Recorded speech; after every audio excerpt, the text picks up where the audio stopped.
And we are live. All right, people, welcome to the first episode 0.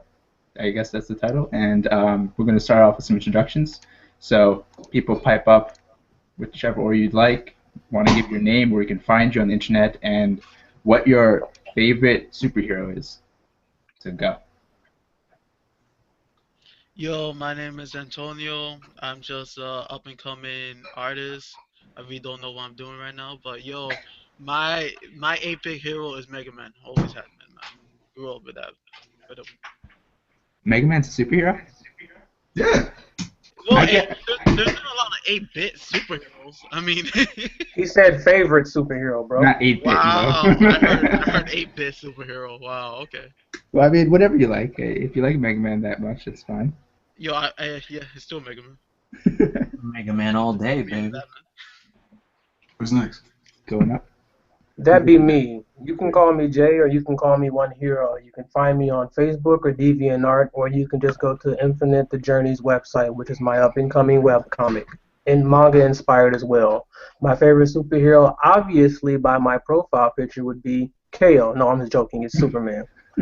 So that's it for me. Alright, guys, what's up? My name's Warren. Alright? You want to find me, creator of the humble comic Dead Star. You can find it at Tapastic or the Closing Ink Blazers. If you want to follow me on Facebook, look for my profile at The Road to PDS. As for my favorite superhero, it is a battle between Saitama from One Punch Man and Goku himself. Hey, what's up? It's Sexual Chocolate.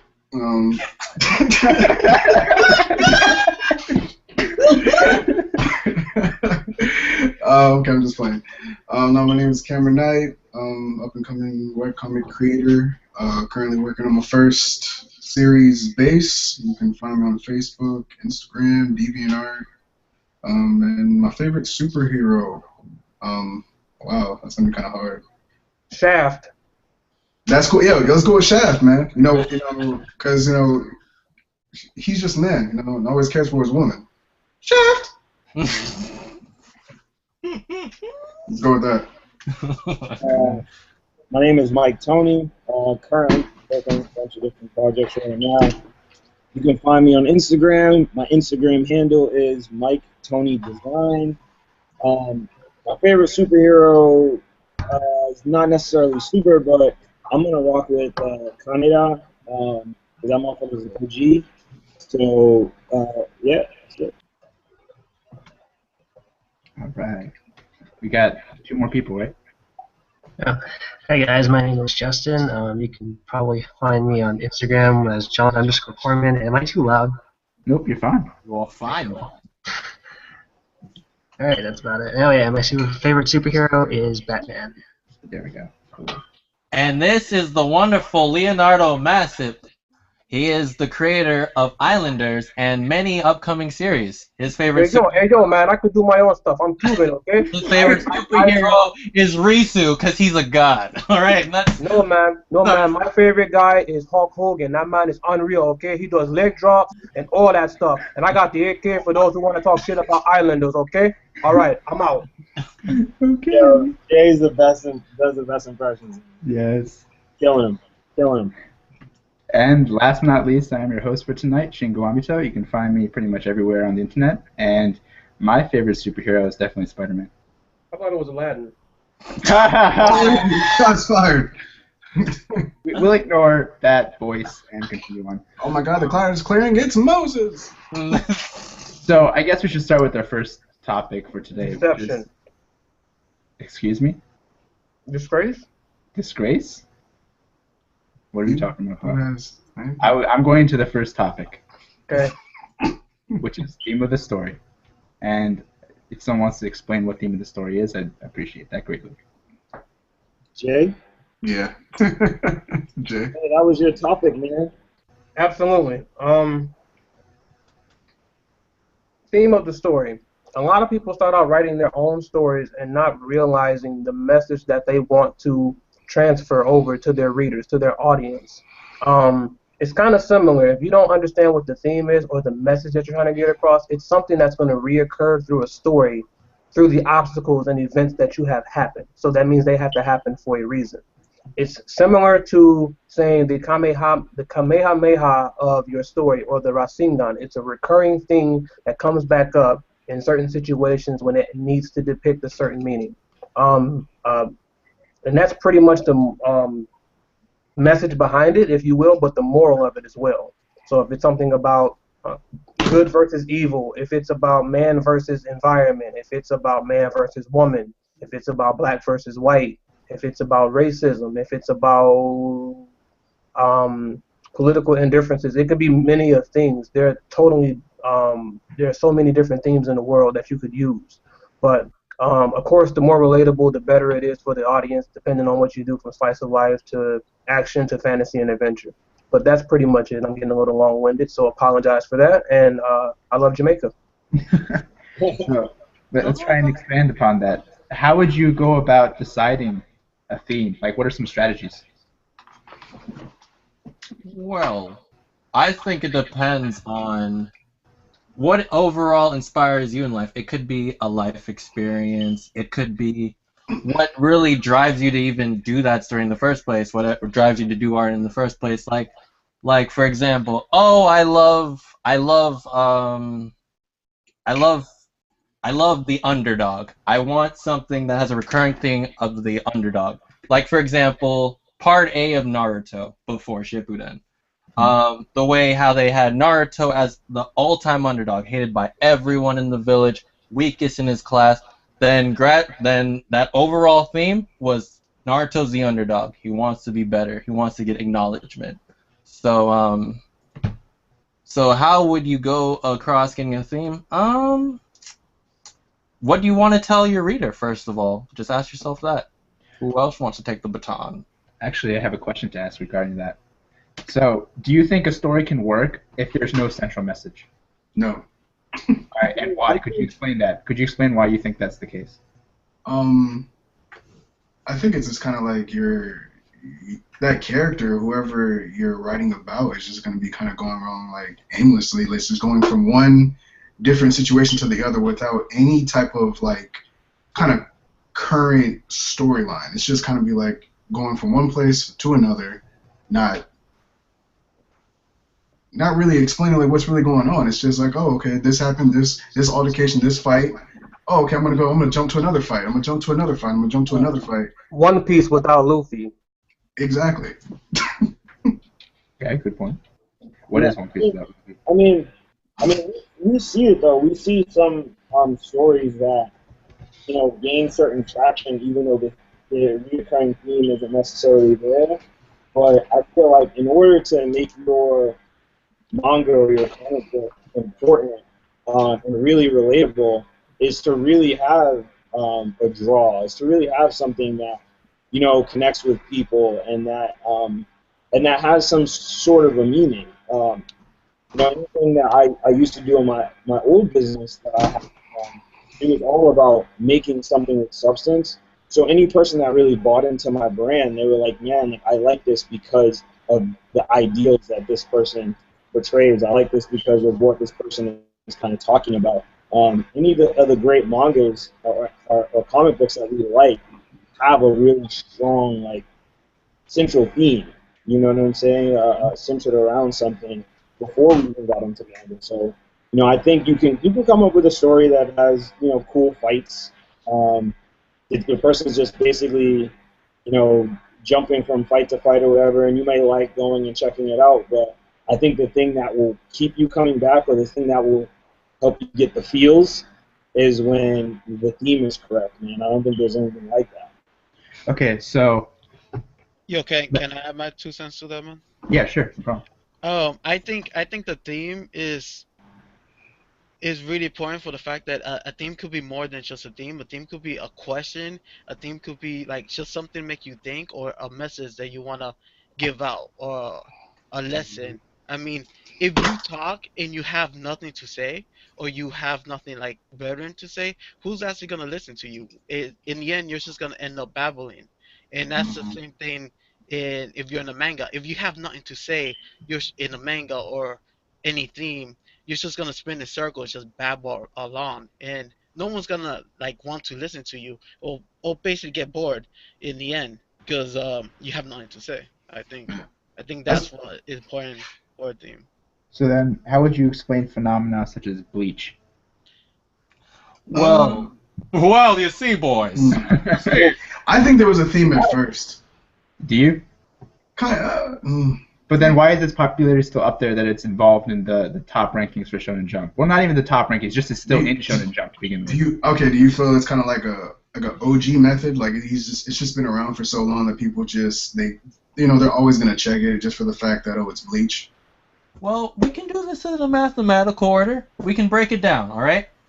What is Ichigo's... Actually, I have an honest question. Who here has read Bleach and is still reading Bleach? I don't know. I don't still read it. I'm still reading it currently. Yeah.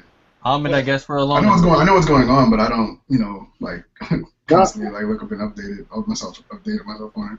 I check it every week, man. I think at this point, after the whole arc with Aizen or whatever, that's when I stopped reading.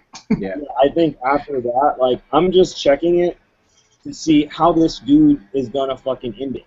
Like, you know what I'm saying? Like, I'm just curious about where the fuck he's gonna take this and how he's really gonna kind of like, clear it up, because the story is obviously lost. I love the artwork. I think he has a great use of positive and negative space. I love the fact that, most of his art doesn't really use a halftone or anything like that or at all, and he still can convey a great message as far as like sequential art goes. But like, I'm so curious about where the hell he's going with this. Like, what is he going to do? Bleach's message, in my opinion, I think before, it was no matter who you are, what vein of existence you come from, you can still change the order of something as long as you believe you can do it. That's how I got, for those of you who read Bleach before, when he went to save Rukia and he was going against the rules and everything. And then to the end of the Fullbring arc, they kind of brought it around in full circle. Well, it was kind of limp circle, but I digress. It was just like, Ichigo, ever since you came, people have been more open to the many ways we can actually better the Soul Society. So I was thinking maybe breaking tradition to... Yeah, something very generic. So Bleach doesn't have that deep of a theme, but that's what I think it is. Breaking tradition, and all in all, as an end goal, to make a better end result of the future. I mean, and Friends too. I think Friends is a huge thing. Anytime Ichigo powers up or does anything, it's because of his friends and shit like that. Well, yeah. It's like, oh man, I need to save my friends, and in order to do that, I'll have to take it to the next level. I have to become stronger and be a protector. His father was his protector, and was a protector of his mother. The Gotai 13 or whatever, they're protectors of the spiritual realm. The whole Shinigami, who in Japanese culture is supposed to be reaping souls and taking them to the afterlife, or in actuality, protecting the society and stuff like that. So for me, I got that theme of protection and kind of challenge, like how can you challenge the norms as well as, being a general protector. Until the Quincy Nation attacked, yeah, and everything went down to crap. I mean, yep. Well, when I think about Bleach, like I can see what you're saying. There's a predominant theme of friendship and wanting to protect and what it means to protect someone, etc. But to me, that feels more like the typical shonen trope showing its colors in the shonen series. And that's why I find it difficult to reconcile. Like, okay, yes, I am the first person to say that you need to have a thematic element to your stories, and creating your story with a theme in mind is the way to go. Because, like Tony said, if you have nothing to say, no one's going to want to listen to you. But then there's these phenomena like Bleach. And actually, I wanted to bring up another one. I'm not as well versed with this series, but I'm pretty sure a lot of you are. Like Dragon Ball in general, did it have like an actual thematic element to it? And if it did, what was it? Alright, so breaking Man. Man, what? Like before, like I remember them saying like Akira Toriyama originally wanted to be like passing the gauntlet down to Gohan, and But that was moot because of popularity polls. yeah, and Goku became too popular of a character naturally, so it's So then, like just based on that knowledge, I feel like the theme was catered to your audience, and that's not even a theme. It's just a way of I life. think I may have it like Dragon Ball Z really did have this like pretty big theme about like you can call it Superman complex or whatnot, but it's like as powerful as Goku was and like how brutal these fights got, like he still managed to forgive and give many of his foes a second chance. Like at the end, he he told King Yema, "Can you bring Kid Buu back to life? I would like to fight him again and maybe train him or mentor him." So I was like, maybe that's a theme right there. It's like some sort of like not even forgiveness, just Is it a theme or is it like a trait of the hero, like Actually, archetype? you know what, Warren? I'm gonna piggyback on that, and I'm gonna say, now that I think about it, and now that you brought that up, I think a lot of it was the fact that in every instance with Goku, he was giving people second chances, and we were able to see some people who were villains actually change their perspective and stuff like that. And I think what it comes down to in Dragon Ball, even though the writer and artist might not have thought of this, but I think it comes down to compassion. And like one of Goku's biggest strengths or one of his biggest strengths or biggest things that's always brought up is like he's a Saiyan who learned to be human and understand compassion for like all creatures and living things. You know, which then allows him to do things like the Spirit Bomb, and which then allows him to like forgive people like Kid Buu, like Piccolo, like Vegeta, and allow them to be different people and to start a life and to have that to humanize him, to have that compassion as a human. at some instance, all the Z fighters were enemies with Goku in some sort. Krillin probably the least like intense of the group because he was just a rival to try to get Master Roshi's tutelage. But Tien, freaking all that crap, and Piccolo, like speaking He of fought all of them. Yamcha too. and it's not like bringing up Piccolo really quick. It's just like Piccolo and Gohan's relationship. Isn't that something? The way Piccolo cried when he died the first time against Nappa. It's just like it really makes you think. And Vegeta crying in the Buu saga when he was about to blow himself up or whatnot. Oh man. Like that's really like just think how badass these villains were and like how intense and how many people they killed and now like they're kind of stripped of all that and they're just like not sensible, like sensitive people with families, with people they care about. That Dragon Ball Z is really deep when you think about it. Yeah, because I was gonna say, because if you think about it, in any other anime or whatnot, Vegeta and Boomba and even Goku, their family relationship would have been like a broken home or a bad situation. Because Goku was like hardly there as a father and whatnot. Vegeta's just an asshole, and it just shows you that um, you, a family may look bad in the outside, but it could be a happy, functional family and whatnot. Like I know I can't explain it really well and whatnot, but I think that's a theme as well, like family. And just because you don't have a picture perfect family doesn't mean that you don't have a family or you And have a bad family. and like not just Dragon Ball Z, even with Akira Toriyama's work, I noticed most of these things have a theme, even though it's not the majority. Like finding the good in everything, and like inside everything, no matter how evil it may be on the inside, there's something that's pure. So And I and think, it could be the most generic as themes too. Like yeah. it I miss it is a trope, but maybe it's still a theme. Like it could be an overused theme. It could be a trope of a theme.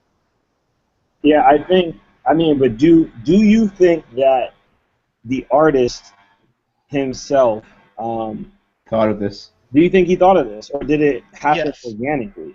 Because No, I feel like part of it was organic in what we interpret. Because right now we all have different interpretations of Dragon Ball. Before Warren said that, I didn't think about Dragon Ball and Goku about Goku's compassion. You know what I'm saying? And that his kindness for people. I saw it just as a battle anime, a battle manga that I can just kind of read and see really great fight scenes and action and be like, wow, this is awesome. I'm amped up now. I'm revved up.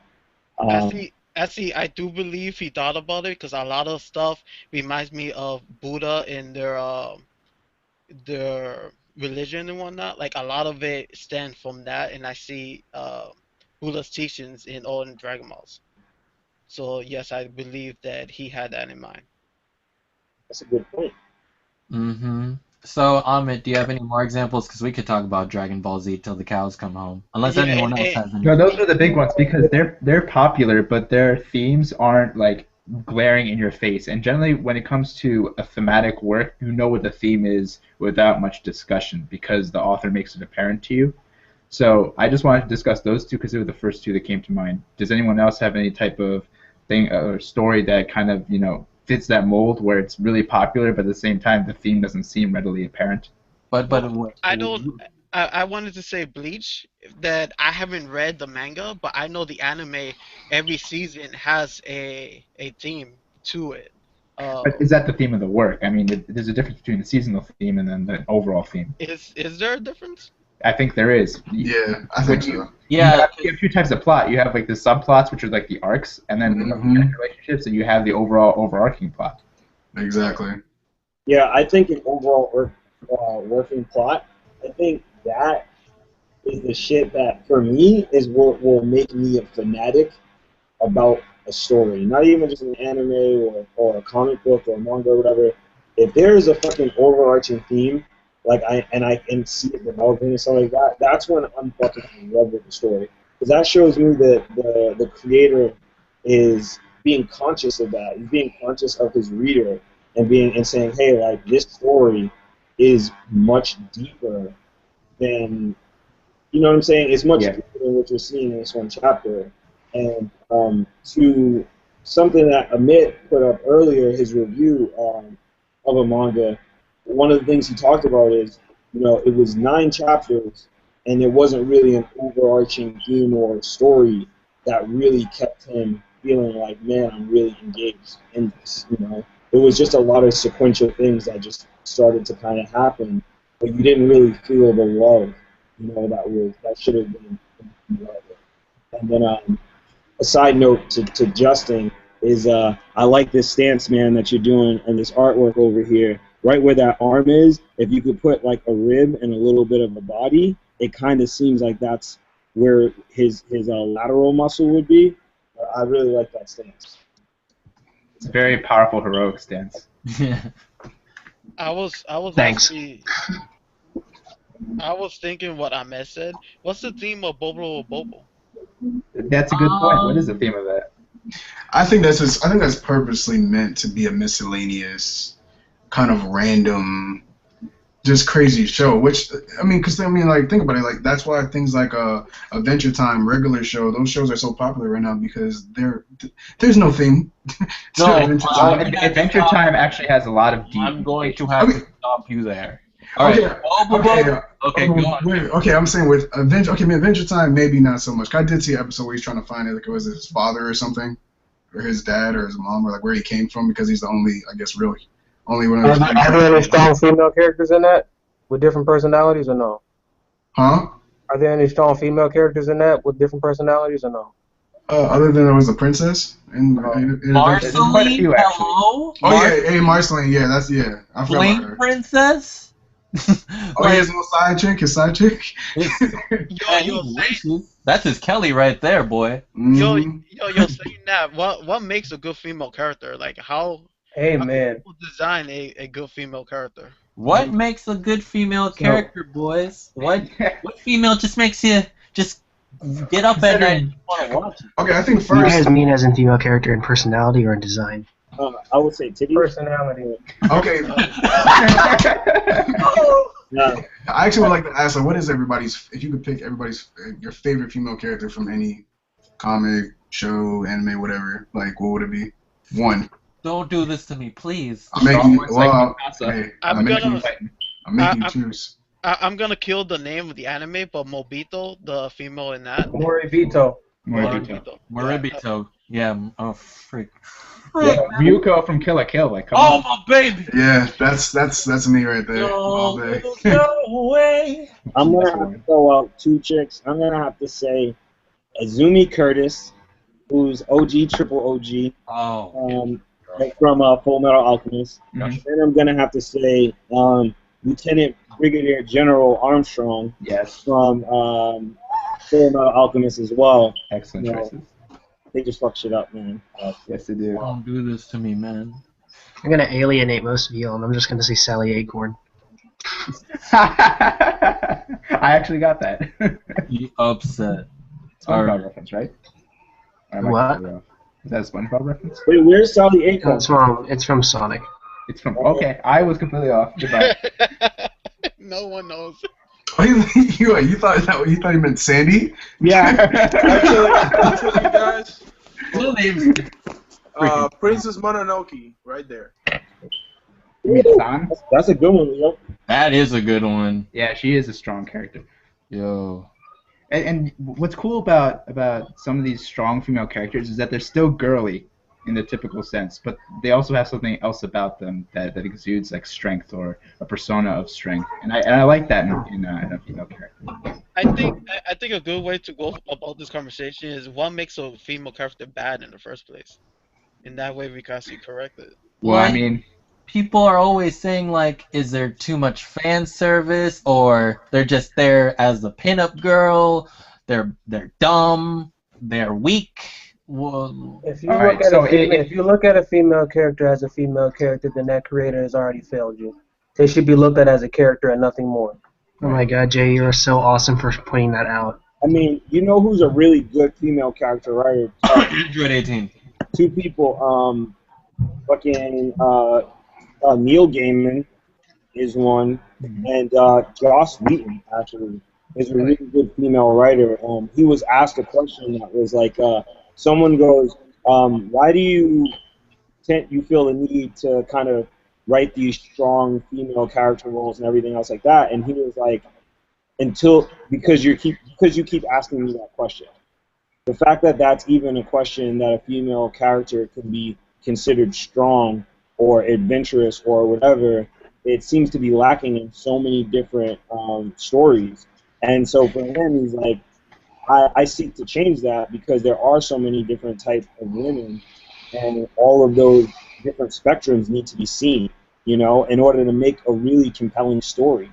Well, making a compelling story, man, and having people be into the character. Like Jay was saying, female and male, they're just characters. Exactly. If that person's personality cannot stand out forward where you say, I love that character versus I like that character because it's a female, then that's where you've sorely been failed. In the story, they can look cool, they can have a certain personality trait that you may like, but if you look at it and say, oh man, that's a cool girl, then that's it. And you give that character no respect. I mean, that character has nothing. They're one-dimensional at that point. Because you're never going to get past the fact that it's a female. Look at Mikasa. Everybody rants and raves about Mikasa, but the first thing that comes out of their mouth is, oh, it's because she's an awesome female character. I mean, I'm going to disagree with you on that. The reason, Of course you are. Everybody does. No. I'm not going to say that people don't say that, like, oh, she's a great female character. I think the reason why people say that is because they're recognizing good writing for a female character. So, like, for example, like, my reading with Infinite Journey, I like your girl character that you have because you've written her differently. I notice that she's a female. I respect her gender, but what I respect is the fact that you treated her like any other character and the fact that she's a female. I think what people fail as, I think other writers fail by not making their female characters stand out as characters and having people say, wow, that's a great female character. Because nobody's writing really good female characters like that. And I think once people start writing better female characters, then you can say, okay, well, you failed because now people are recognizing your female character. I think people recognize female characters now as good characters, or saying that they're good characters now because we're not seeing it. It's not a social norm, you know what I'm saying? The same way it's not really a social norm to have a black character who wasn't like, you know, who's not like violent or a fucking criminal or fucking angry or, you know what I'm saying? Like, if you look at race. So when people see a black character, it's like, man, like, that's a great written like black character or a Hispanic character or whatever, like Chad, because nobody's really writing in diversity. Yo, interrupting and kind of backtracking a little bit. I think in Bobo Bobo the theme was there's beauty in chaos. I think that was the theme of Bobo Bobo. Um, I mean, nobody. I mean, not to, you know what I'm saying? Like, Jay, I believe you as far as like female characters are getting noticed for being strong female characters. I just think that's an effect of people starting to write better female characters. Hopefully. The thing is that writers go wrong with doing is that they give them a moment where they're vulnerable, but they're vulnerable in the female standpoint. If you look at Katniss Everdeen from The Hunger Games, she was one of the best female characters written to me until what? A male fell, and she catered to the male because she loved him. She didn't say, I need you to get back up because I need to win this. She said, oh, I love you. Let me lay here and be submissive as a woman for you. Yes, women can have their moments, but when you make it completely obvious something like that, you're making them more of a out of the norm woman versus an extremely good character woman. Yep, I agree with that. now, my personal ingredients for a female character, like, Cleavage. no, coming from me, that's like disagreeing with that is atrocious. Yeah, it's completely hypocritical. But hear me out, guys. Females are humans. That's a fact. Humans have a lot of thoughts conflicting with each other and everything, different feelings from every experience in their life. Like, the key to writing a good female and a character in general is just The birdcage. giving them so much depth to them, and just like just depending on what situation, have them act differently to each situation. Like, have them be flexible in every situation. Like, depending whether they're in a dark room or a light room, or freaking whether they're fighting or talking, or they're attracted to someone or they hate someone. Like, have them play around, have them lie, have them do many things that characters don't do. Have them be a dick, you know, like the thing about Ryuko and Kill la Kill characters. As much as I love her to death, she's always just like, I'm powerful, I'm powerful, I'm powerful. Like, there's like females like Ilana from the series Saga, about just how many like different shades she has. Like, I remember when there was one part in chapter 1 or 2 where she was like, to start up a spell you had to tell the truth, and she was like, I like the taste of my own breast milk. That came out of nowhere, and that's what humans do. Humans have weird things that when they bring it up, they're like, oh crap, I didn't know you do that. That kind of took me aback. Now I know you a little bit more. Like, we have our little quirks and everything. We're not perfect, super powerful anime characters with past like, oh, my father was killed and crap like that. We're affected by everything. It doesn't take parents being killed to affect us. It can take tripping in the sidewalk to affect us. Like, and multiple things. So it's just like, when I think about what makes a strong female character, it's a character that has so many experiences behind their back, and like, they're willing to try many different things, have many different quirks, and are just imperfect. That's what I think makes a good, strong character. I want to piggyback off of that. I completely agree. One thing is that, like, something I'm not sure if this was like Jay's intention, like what he meant, but like, I actually don't mind when a female character is vulnerable and has those moments. It bothers me when they're constantly like that.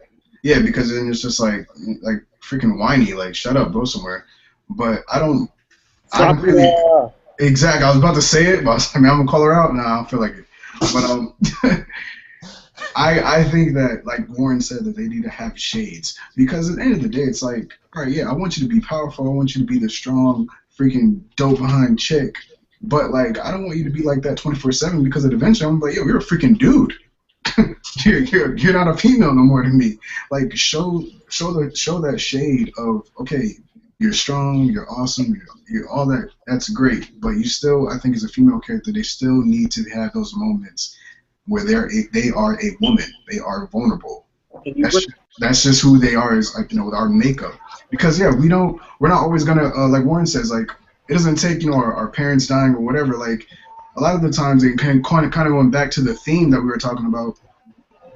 That needs to happen within a comic, because yeah, we don't relate to freaking people having superpowers. We don't have superpowers. We're human beings. So you need to, like, they need to display emotions. They need to display real emotions so that people can be like, oh crap, I relate to this part. Yeah, I don't relate to you blowing up a building with your eyeballs, but I relate to this. Mm-hmm. I think like that's a really good point, but the overall theme is like gender equality, and you guys all brought up a very good point about the aspect of kind of like being vulnerable, and I think in order to show that level of gender equality, that your male characters have to show vulnerability too. Oh yeah, most definitely. Of course. Like, if you bring, like, one thing, the good thing about Luffy is like, I'm strong, I'm going to be the Pirate King. But like when he loses his crew for the first time in Shibangi, spoiler alert for anybody who hasn't read that far, he bends over and he's like fucking crying, like he's broken. And that's a very powerful moment, because in all of our lives, I'm sure we've been through something that has just broken us. And so you see that moment, you're like, man, I know what that feels like to be fucking broken. Yeah, I think the key thing that we're trying to get across is, don't write your character because she's a female. Like, what if you're thinking what a female would do at this situation? You're doing it wrong. You should be like, what would this character do, or what would a person do at this situation, female or male or not? It's just, what would this person do, versus writing something specifically for female or male. I think that's what makes a good and bad character. I agree. Very dope. Very dope. All right. Yeah, go on. No, I was gonna say. Don't bring gender into your character creation process at all. Yeah, just develop the character, man. Just take a bag of Skittles with each character and give them as many colors and shades as possible. So, I mean, with all of us talking about, all of these kind of these well-known and already like established mangas and animes and stuff like that, how do we feel about critiques and going about critiquing all of these art, like even brand new artists and stuff like that? How do we feel that is helpful, and how we can actually use that information to create better characters, use the crowd information to create a better story? Well, personally, I think a lot of, we all know critiques is good. Critiques could help people, but I think it shows your level of maturity or your level of artistic skill. That shows, like, because you cannot take all the critique you are given. You can only swallow enough that you can at that specific moment. Like, if you can handle critique at this moment, you should work to be able to absorb more critique and use it. But don't be bad that you can't accept those critique. It'll come out in time. I think the more experience you have, the more you could use critiques, and the less experience is gonna hurt, or you're gonna have like negative feeling, or you're not gonna know how to use that critique. I think the ability to actually use a critique correctly will come over time. Maturity and discipline. Yeah. Wow. I think that those are the most important things. If you just have to know how to absorb, and also how to like bounce back, like Tony said, like don't take the critique and be like, man, I suck, and just like stop drawing, because at that point, yeah, you're not gonna get better than that critique. Somebody might say, oh man, your proportions off. Oh man, I'm done drawing. Yeah, then you're never gonna get better. Your proportions are always gonna suck. Yeah, Also, there's a difference between like your art style that you did it on purpose and people taking it as truth. People be like, oh, the arm is too big. Oh, that's my style. Oh my god. Well, but like sometimes it is my style. Like only with wisdom and time that you'll be able to know what is actually good critique and what's bad critique. And yeah, Also, we have to understand as critics, the thing that I personally hate is when someone gives, like, there's two different forms of critique. And the one that's actually the most valuable to anybody in any fucking field is constructive criticism. So if you go and you're just shitting on somebody's stuff, you're not really doing them any good. You're not really helping them. I think all of us are critiques in our own way, and so we have to remember to be constructive critics and say, hey, like, I like the one thing I learned was compliment sandwich. Say, hey man, like I really like this and I really like that about this, but you know what you could do that what I think may help is this and that, or you're looking at somebody's form and you're like, man, that form is it looks really great, you have a really great stance, but I think your arm is a little too long, it's a little skewed. Now you as the artist can take that and say, damn, was I trying to make it proportional? Was I trying to make it out of skew? Was I trying to push it and make it exaggerated? And then you have to be honest with yourself and say, you know what? I wasn't trying to exaggerate the form. I actually had that off. And then sometimes you're like, oh no, I really want it to be exaggerated with that Kill la Kill style that's like really pushing the gesture, really pushing the style. So, us as people who are going to be taking critiques and people who are going to be giving critiques, we have to remember to zone in on the things that are constructive criticisms that we can actually utilize to make our artwork better. All right. You got to be honest, I think. Like you said, just being honest. I mean, there's also issues with being honest as well. I mean, so the cons of giving a critique is honestly that you're putting yourself up to the chopping block as well. Whenever you critique somebody, your skills are always going to be called into question, and what you can do and what you are capable of. It doesn't matter what your opinion is or how you perceive a piece. It doesn't matter if you do a compliment sandwich, as Michael stated, but like there are people out there who are just not going to accept your critique, and unfortunately, this is a good percentage of the online community as it is right now. So no matter what you do, the moment you issue this act of criticism, it becomes a negative light. It becomes put in a negative light versus, being part of the positive light that you wanted it to be part of. And I think what this does overall is it devalues criticism and makes people not want to give criticism. So is criticism a good thing? Yes, it's a good thing, but is it something that is accepted in the society we have right now? No, it's not. And my question is, why is that? Well, I would say, right, to use an analogy, it's a lot easier to eat a sandwich than it is to eat shit. So if you're sitting there just kind of talking shit about somebody else's work, then it's going to be a lot harder to digest. And you're right, not just in the online community, but most people who put their heart into something, especially when it comes to art, and it takes a lot of mileage and a lot of practice and a lot of sweat and grinding. It's going to be very hard to take what somebody says to you about your work, but it's a lot easier to digest when you come to someone's work and speak with a little bit of respect. To say, look, I respect the effort that goes into it. I respect what you're trying to do. Where I feel like you're being successful, and here's where I feel like you are potentially failing at that and make it better. So I agree with you. People aren't necessarily receptive in any field to criticism, but you have a better chance of someone digesting it and taking it when you come at it with a different angle. So sometimes it's never really what you say, it's how you say it. Yeah, I agree. Cause I think that it's because artists are just we're all sensitive. Where all of us are, and especially like a comic, we're telling a story. It's something personal most of the time, or something that we've worked long and hard on. So displaying that to the world, and maybe having somebody immediately come out and be like, "Yo, you just suck," like that crushes you because you think about the hours and everything that you might have put into when it comes to this piece or this comic or whatever you had to do. So like Michael said, it's just how you say it. Just be respectful. Of course, you want to tell them, hey, you don't want to beat around the bush and try to like butter them up and be like, yo, this is awesome. And you really don't mean it because that's not constructive at that point. But it's just how you say it. You can still be respectful, but get your point across at the same time. Actually, this brings up an interesting question. So let's give a what-if scenario.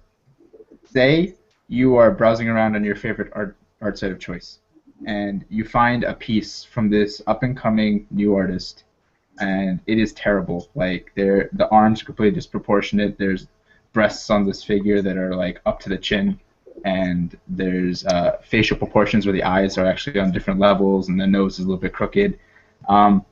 This artist, do you critique them? And Yes. if you do, how do you critique them? Up and coming? Yeah, like say like a beginning artist. Okay. How do you critique them without destroying them? Because the moment you do that, you're going to destroy them. I would say Psychra does it really well. And if you ever look at any of his critiques that he does, like for his form critiques, first he looks at the idea of what the person is trying to portray. And he goes, okay, well, I see what you're trying to do here. You're trying to have this character have movement. You're trying to make your character seem like their person needs to be turning or doing this or doing that, and it was looking a little bit more fluid. And then he'll go into like, well, right now you have a very good expression. So your expression and the energy that you're trying to is coming off somewhat successful. And then he'll jump into it, but he goes, one thing I feel like you might be missing is the fundamentals. And the way I see that is, if you look at your eyes and then he'll draw a line over the eyes or something and say, normally when someone's head is lined up a certain way, their eyes line up. You know what I'm saying? Normally when someone is turning or they're, standing in a certain position, one arm is longer than the other, and right now you have two arms the same size. And so what he does is he provides examples based on his experience to what he's seeing wrong. Now, if you jump into that perspective, you go, yo, man, that left arm is a little too long. Yo, your eyes are unaligned, and you're just going at their work that way. You can't expect that other person to improve. You can't. You're also supposed to critique their work, but also build them as an artist, not to just break them down. So there were some people in a specific Facebook group that, their art was still a little bit behind as far as fundamentals. And so I'd, make a comment and say, hey, man, like, this looks really good, but if you see, the arms are disproportionate. And I would be like, look at yourself. Like, if you turn at an angle, the arm that's further away in space is actually going to be a little bit shorter than the arm that's in front. And try to say, and give them that perspective, opposed to just going in entirely on them as an artist, and then to tell them like, yo, like I have a long way to go. You have some mileage or whatever, but the more you keep drawing, I'm sure those eyes will line up. I'm sure your characters will start to feel more three-dimensional. See, my deal with that is that, okay, if this person is a new person or young, or does art as a hobby, that's different. I'll go baby them. But if someone is trying to be professional, trying to be in the professional world, I'll give them the hardcore criticism. I won't give them those sandwich. I'll just give them the real deal, because they are living in the real world. The real world is not nice. That's why I keep saying that it's about their maturity level, because it's up to them to take the positive out of it. You're not supposed to make it positive for them, and that's my opinion on it. Like if they get hurt because you gave them a criticism, that's their problem. Because they want to be in the professional world. If they go to a business and they try to do it, they're not gonna give them the sandwich. They're not gonna sugarcoat it and whatnot. They're just gonna tell them exactly what they think and what they need to improve, because they don't have time for that. And if you're immature to get hurt and cry about it and like stop drawing, that's not the business for you. And I think you're actually hurting people by like sugaring them and like caressing them and whatnot when they're actually trying to be professional. Because like in life, some shit happened to me, and the only way my life got better was because someone opened my eyes with the hardcore truth without babying me and whatnot. So I literally do think, well, that's my outlook on it. Oh, Yeah. what do you mean by like hardcore criticism? Like what exactly are you saying? I'm saying the if you give me art, I'll be like, yo, the shoulder is bad, the arm is elongated Oh, and okay. whatnot, Yeah, and yeah, yeah. what Okay. was actually wrong and what you need to do to correct it. But I Yeah. won't be like, oh, but your nose is cute and you have this really cool eye thing, and I like what you're doing over here. That's all bullshit. I just told them what's wrong, how you have to fix it, and stop wasting my time. That's Actually, Tony, I have to disagree with that. You have to tell them what's good, or else they're gonna change what looks good, and it's gonna end up making it look bad. If you don't tell them what's okay, they're gonna try to fix that without even thinking about what you just told them that really needs to fix. I agree with you too, Justin. I think, but I also will say everybody learns differently. So I would say, judging based on the situation, if you're talking to an 11-year-old kid and he's trying to become a professional as an 11-year-old kid, right, and he's on that goal, I that's his said goal age in too. life, right? Huh? I said age. Like, of course, you're not gonna go at like that with an 11-year-old. Yeah, but like, well, yeah, but but just to say that, like, within context of certain things, because like me working in the professional world, right? My boss gives me a certain critique, but as a professional, as an adult, and as a man, you have to speak to me a specific way. You know what I'm saying? So Exactly. if you come at it and you're like, yo, this shit's whack, that shit's whack, that's whatever. I'm like, all right, well, cool. Like, I respect that. I'll change these things because I respect your skill level and I respect whatever. But now that's going to be something that is embedded in my mindset about how this person, really goes about it. You know what I'm saying? And especially depends on the critique and how it's done. So Justin brought up a good point. If you don't say, hey, this is successful, keep these things, but your proportions are off, or your fundamentals need to be, Mm-hmm. you need to work on your fundamentals, then how much are you helping that artist?